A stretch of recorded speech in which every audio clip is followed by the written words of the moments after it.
Jonathan Lee Riches investigates. Down the rabbit hole. Bryan Kohberger case. Incriminating evidence. Do you think the items seized at Bryan Kohberger's family home are incriminating evidence against him? We're talking about some knives. We're talking about guns, masks, possibly marijuana. You know, when they seized items from his house and they seized the knife, it was a pocket knife. Remember, Bryan Kohberger had a fixed blade knife. So do you think that knife was incriminating evidence? They seized it. What I think the most incriminating evidence out of that search warrant is the masks. Who has masks like that, considering that a witness, Dylan Mortensen, said someone in the home on November 13th, 2022 had a mask on and bushy eyebrows. Incriminating evidence. When you seize things for a reason, the police. And they seized these items. So, makes me think some of these items inside his parents' home were possibly used with the crime, because you just don't seize things for no reason. Because remember, Bryan Kohberger, if it wasn't part of the crime, you'd think Bryan Kohberger could get those items back. But he's in jail. He wouldn't want them those items back.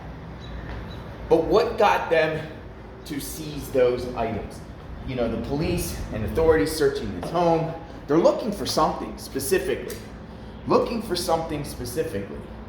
And then, you know, in his possession, he has surgical gloves. Like, to me, that seems like incriminating evidence against him. I don't think his case, Bryan Kohberger's case, is a circumstantial case when it comes to prosecuting him. I think there is direct evidence. The direct evidence is DNA. Direct evidence could be the surveillance of his vehicle, matching his vehicle. What direct evidence do you think the prosecution has to convict Bryan Kohberger?